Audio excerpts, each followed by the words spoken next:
दास का उद्देश्य ये नहीं है कि मैं यहाँ भीड़ इकट्ठी करके कोई प्रभुता चाहता हूं, नहीं। दास परिचित हो चुका है, यहाँ की नकली प्रभुता, फोकट प्रभुता हमें नहीं चाहिए।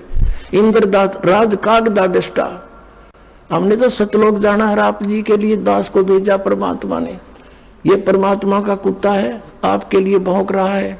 आप धनी हो, आपके लिए सारा खाड़ा हो रहा है, और कुत्ते के भौंकने से जो जाग जाता है, अपना धन बचा लेता है और फिर भी गफलत करता है, उसको बहुत धन हानि हो जाती है।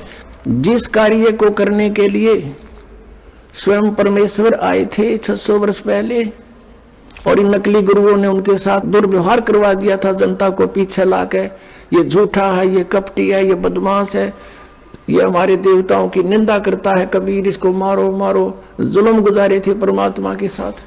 और वही स्टार्टिंग दास के साथ कर दी थी क्रोथा कांड करके। लेकिन आज जनता शिक्षित है, पहले सदग्रंथों से परिचित नहीं थे, उनका दाव लग गया था, लेकिन अब इनकी दाल गल नहीं सकी। वो पहले से कई गुना संगत बढ़ गई, और जितने भी दास के शिष्य थे एक भी नहीं हिला वहां से, टस से मस नहीं हुआ, क्योंकि ये सत्य से परिचित थे। तो पुण्यात्माओं, ये आज जो अमावस्या का दिन है, ये वो शुभ दिन है जिस दिन दास को ये अनमोल ज्ञान प्राप्त हुआ था।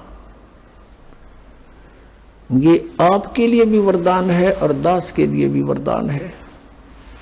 जिस कार्य को करने के लिए स्वयं परमेश्वर आए थे, और वो सेवा इस दास को दे दी।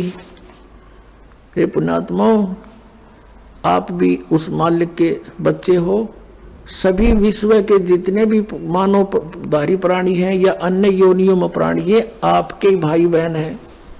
इस काल ने हमें डिवाइड कर दिया, हिंदू नारे बना दिए, मुसलमान अलग बना दिए, सिख ईसाई जानी जैनी नारे, लठम लठा।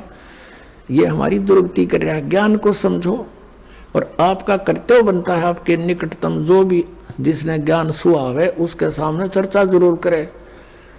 जिस काम को भगवान करना है, और वो हमें दे दिया। अब जिस कार्य को बाप करता था, और वो बच्चों से कहे कि बेटा अब तुम भी सहयोग दो, तो उन बच्चों का कर्तव्य बनता है अपने पिता के उस काम में सिरदर्द की बाजी ला कर सहयोग दें। तो अब आपने भी ये कोशिश करनी चाहिए, दास का सहयोग दें।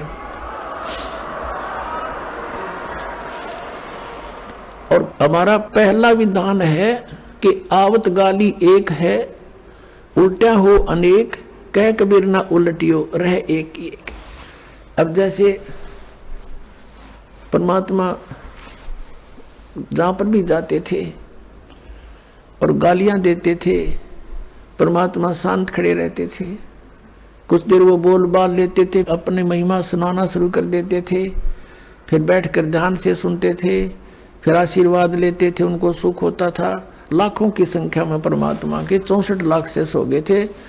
उसमें भारत की आबादी मुश्किल से 4 करोड़ होगी सन 1398 और 1518 के बीच में। और भारतवर्ष बहुत लंबा चौड़ा था। अफगानिस्तान, बलोचिस्तान, पूर्व पाकिस्तान, पश्चिमी पाकिस्तान, इराक, ईरान, ये सारे इस भारतवर्ष में ही थे। और उस समय 4 करोड़ आबादी होगी हिंदू और मुसलमानों की, और उस समय 64 लाख से सो जाना कोई बालकों का खेल नहीं है। उनकी समर्थ की समर्थता है। और आज तो मीडिया और सब कुछ अपने पास है, और जरा सा मीडिया ध्यान कर देगी इस बात पर, आना तो पड़ेगा इस लाइन पर। आज तक मीडिया क्या कमाई कर रहा है? ये झूठा ज्ञान प्रचार करवा रहा है नकली गुरुओं संतों से। इनका तो शहर चला रहा है, यह किसी की राजनेता की कुछ भी बकवाद है उसको सुना रहा है।